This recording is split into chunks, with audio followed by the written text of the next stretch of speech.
tous azimuts. Peuple congolais, il est temps de nous lever, de nous serrer les coudes et d'agir pour défendre notre patrie, notre intégrité territoriale et l'intangibilité de nos frontières.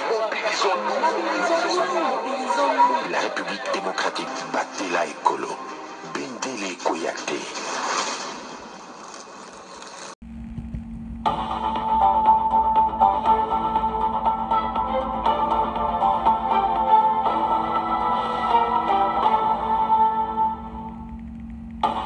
Bonsoir, bonsoir, bonjour, c'est Congo News 24. Bande Konanga, comme toujours avant de commencer notre émission, nous disons merci à Dieu. Nous disons merci à nos chers abonnés et téléspectateurs qui nous suivent partout dans le monde et en RDC. Bande Konanga, soyez les bienvenus. À la une, chez téléspectateurs, des violents combats Bandeko à Masisi, Sukhoi déployé, Sukhoi Mati Bandeko, Yako Sakanati, plusieurs pertes à côté à Kagame, Mazo Yokati. Alors, Masisi a fait. Et puis, Togoloba, sur l'Union européenne, Bandeko Nanga rencontre Kaikwamba sur la ministère européenne, décision Koyaki, mémorandum d'entente de Kagame. Bakati yango match eza mobulu tozala connecté pe toko développer une émission na biso. Chers téléspectateurs, émission na biso bandi et combien de temps tosola ensemble masolo ya mboka bande ko ba député européen ba yaki na Kinshasa to biso nyonso alors Kaikwamba pe akutanaki na moko oaza penda vice-présidente ya conseil européen masolo ebeta makina niveau que non cette dame c'est Kaikwamba a la grand boulot. Alors, na masolo ane kata makieti. Memorandum d'entente ba kata yango. Et tout ba annulé. Et puis ba longo la basoda kakami. Na kati ya ONU. Pon intervention. Oyo bas edaka ONU. Ba oke li suti. Donc Kagame ko perde ba mbongo to atwaka na ONU. Na ba intervention na yi. Donc à cause li suti capable. Passe jusqu'à présent ça sur le sol congolais. Bandeko, ne vous trompez pas. Voilà, Kagame a retiré ma troupe, tout ça. Kagame n'est pas retiré ma troupe, ce n'est que par la force. Mais Aïbita Komina Souka. Tous les pays européens se sont alliés, donc tout ensemble, du ma décision sous Rwanda. Kagame a commis dans une situation difficile, mais quel est le Azaïkoti Silia?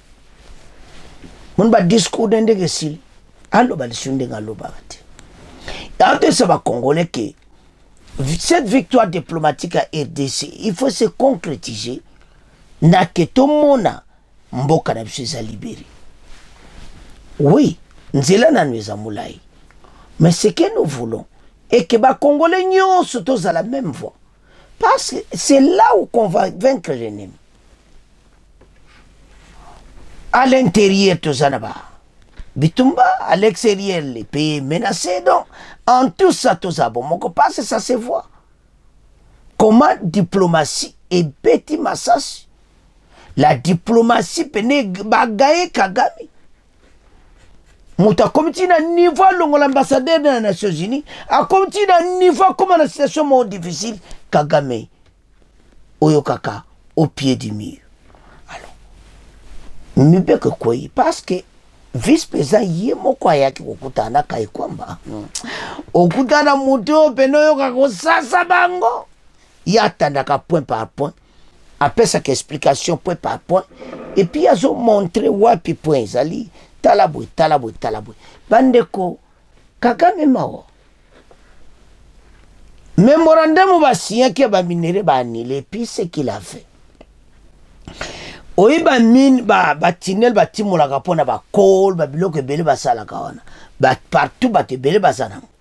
Kagame a invité Batu, bande obo comprendre. Pour 1 minute, mais bon l'axe makamunion sauté. Pour 1 minute 25 secondes.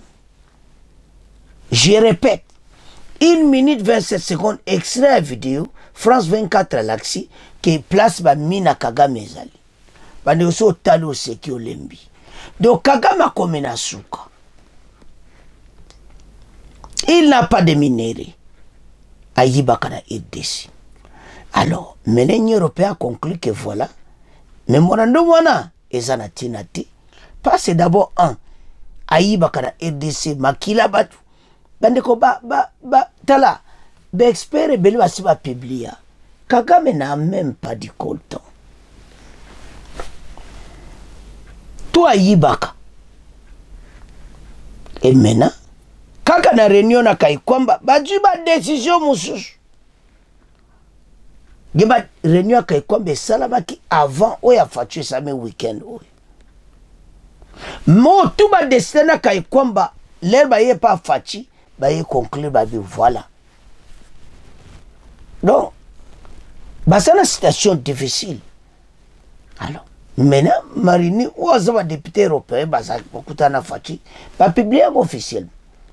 Que memorandum d'entente le 17 mars. Oui. Donc déjà, bah, il est mené comme en effet le 17 mars. Pour vous dire que les messieurs accompagnent une situation difficile.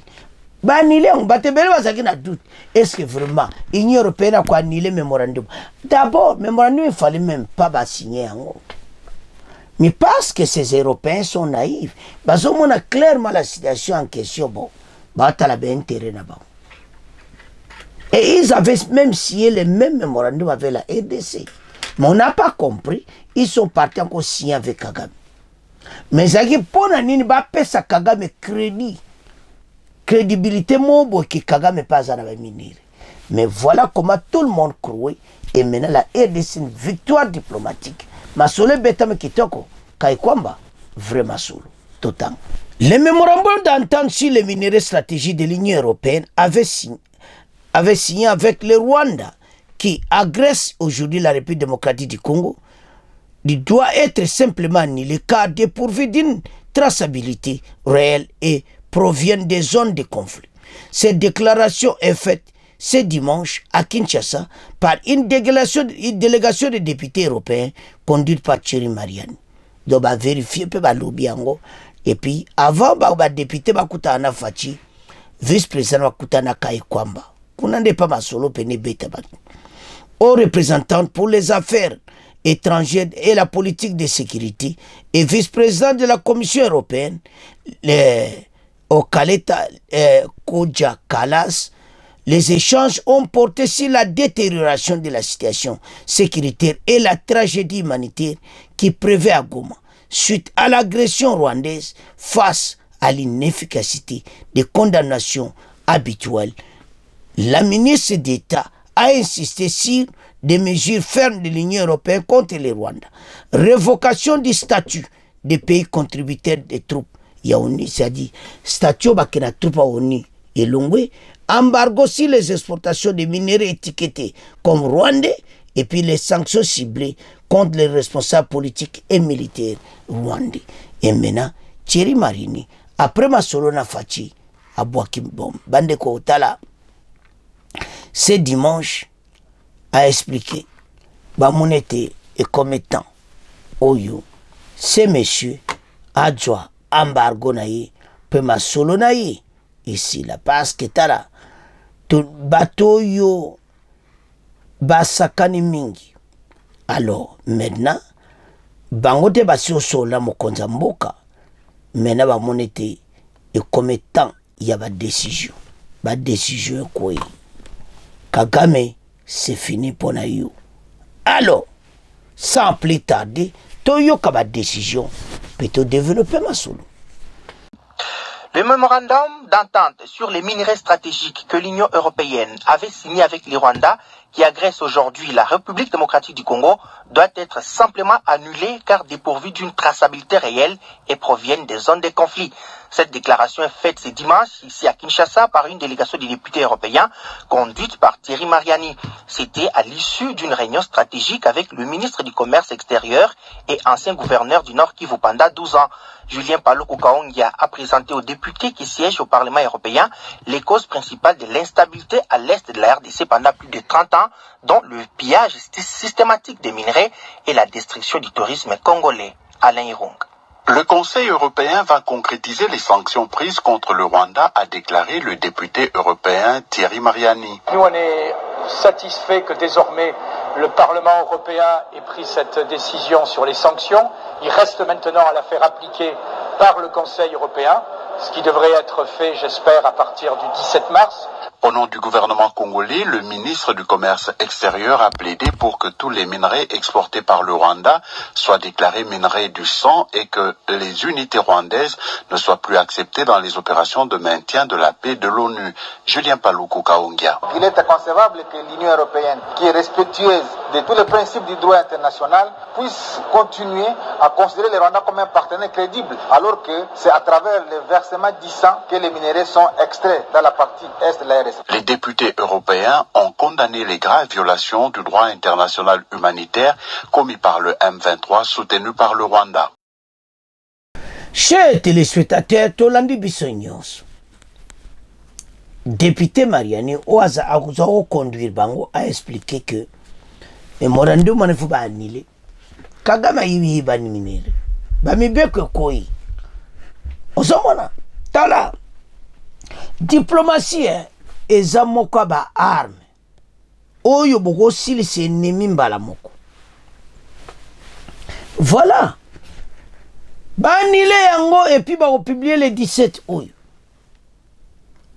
Simplement, d'abord ils ont eu une zone de conflit. Et puis ces minéraux du sang au cas de Congolais. Alors, makila ba Congolais na kati ya minéraux de sang. Donc c'est impossible.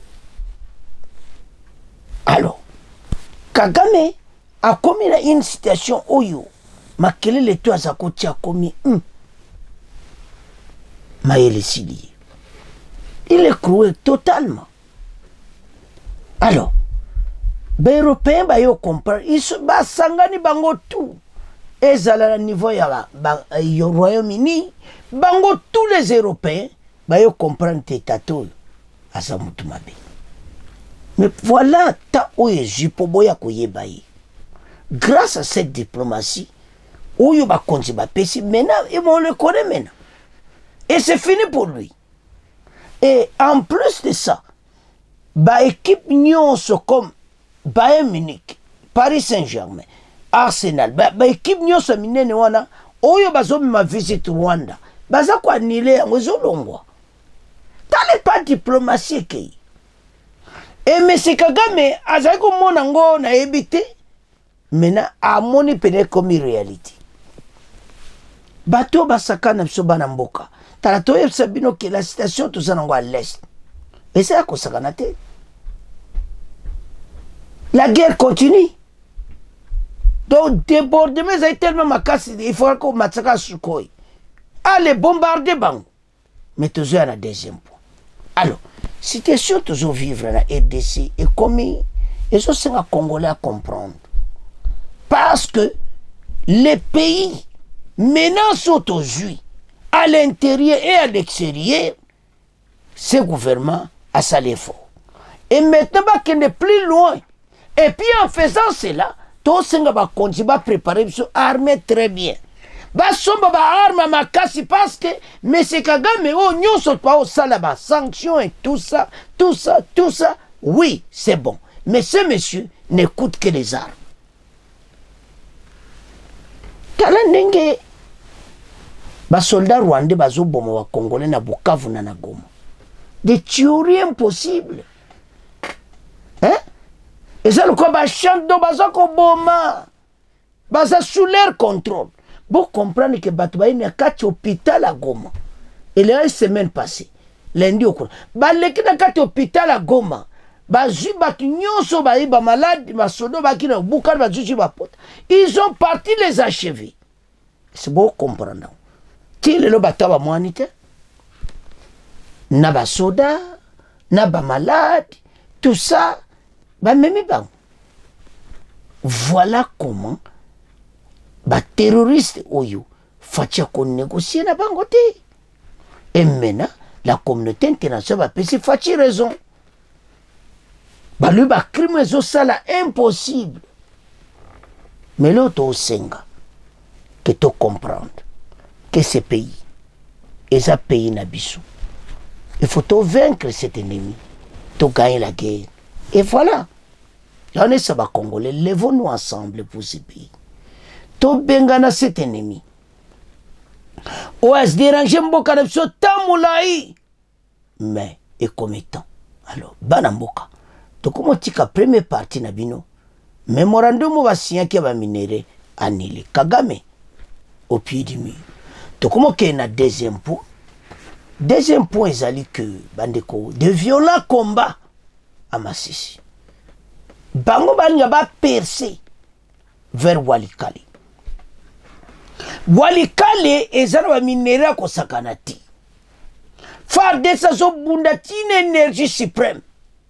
Taba mone un peu de débordement lay. Sukhoi déployé. Plusieurs pertes encore côté de Rwandais. Mais azo yokati. Population locale ba lui ba Sukhoi ezaki déployé pour na ko éliminer batou. Bande ko toza toujours na kati ya bitumba. Pour au moins comment ce monsieur comment il est. Ba makambo to ba sanction ezo soyer maza motema makasi. Mais ko soyer jusque quand?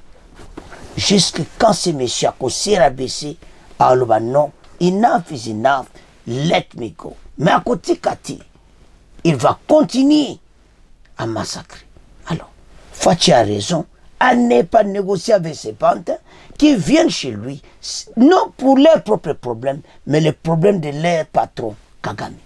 Alors, Fachi décision à jouer. Et ça qui te félicité, Bango. Parce que c'est un bateau. Basokosa. C'est le fait au Bakati à Nations Unies. Mais ça qu'on respecte, ils sont encore là. Fachi a raison qu'on tient 5 millions. Bon, je l'ai vu batouana. Et puis Kalate. 5 millions. Et, pas que l'on tabac en Kalate. Mais voilà, c'est une mission passée. Si on comprend bien qu'il y a une émission Oyo, tout ça qui est publié depuis le matin. Alors, ouais, mission passée. Maintenant, tout le bas awa était tant aux zanango. Bateau yo bazo continue bitumba. C'est dimanche, Totanga. Sukhoi déployé de violents combats à Massissi, FARDC Waza contre RDF 123. Des affrontements violents ont éclaté ce dimanche 9 mars. Bande konanga eza makamba ko sakanati. Yo au moins clairement été match za mobulu. Mais biso tous un espoir. Ce dimanche matin 9 mars, entre les combattants du M23 et la coalition des forces armées de la République démocratique du Congo FARDC et des membres des groupes armés, Wazalendo dans les territoires de Massissi au nord, qui vont environ 6 km de Nyambiondo. Des sources locales fiables ont confirmé qu'à 11h25, un avion de chasse de FARDC a bombardé la position stratégique de M23 sur la colline de Kaongolé, des sites qui étaient jusque-là sous le contrôle du groupe rebelle. Cette opération fait partie d'une série d'actions militaires visant à repousser les RDF M23 qui continuent d'étendre leur influence dans la région. Les frappes aériennes de FARDC ont ciblé précisément les positions de M23 sur la colline de Kamongoli, créant une grande panique parmi les rebelles, a expliqué un témoin local qui a requis l'anonymat pour des raisons de sécurité. Le climat est extrêmement tendu.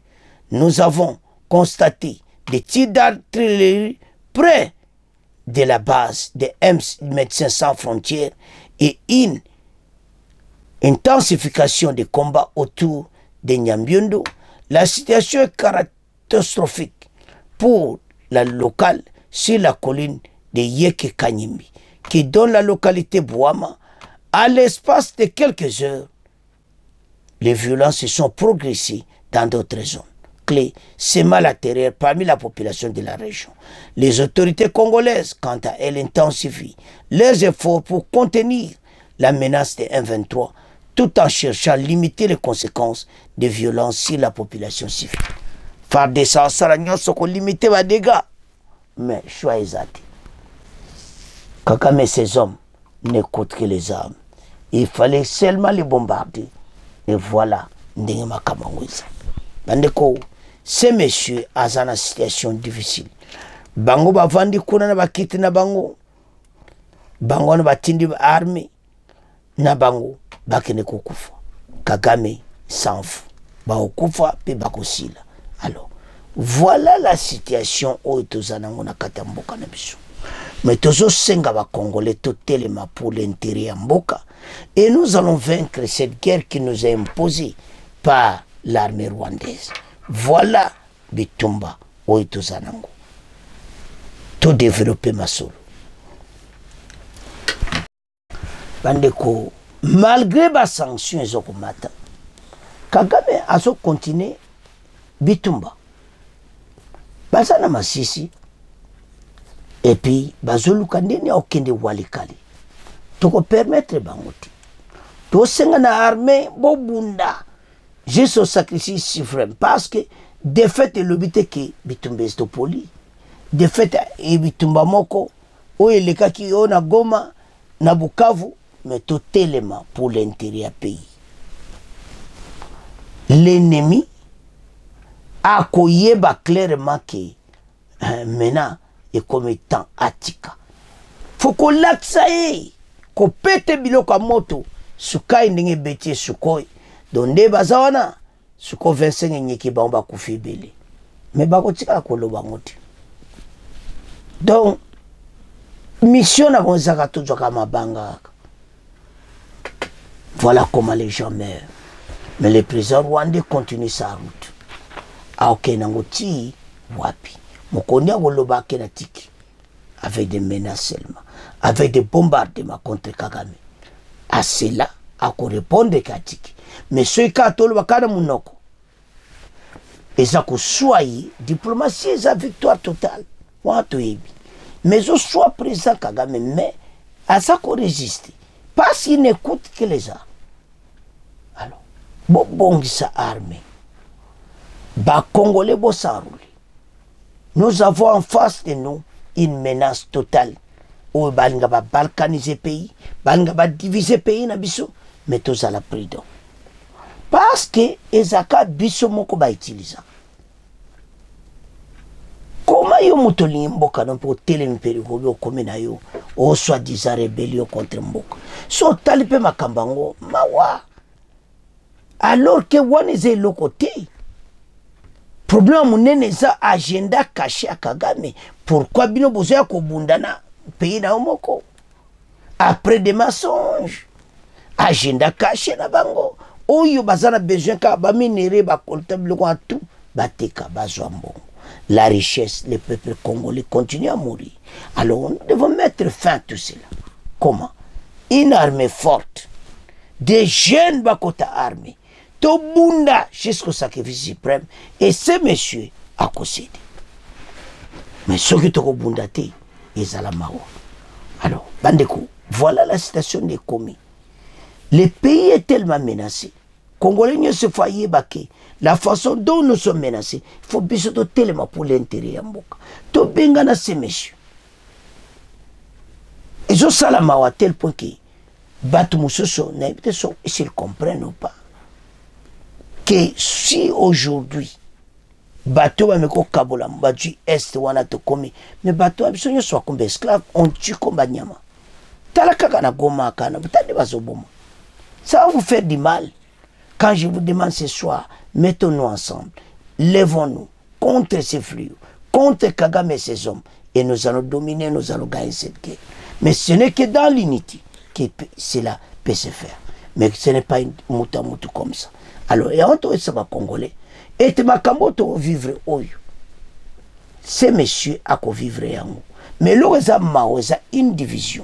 Mais, quand il va élargir l'union sacrée, comme il avait dit, et bien, bah, côté opposition, l'union sacrée, ça mené large.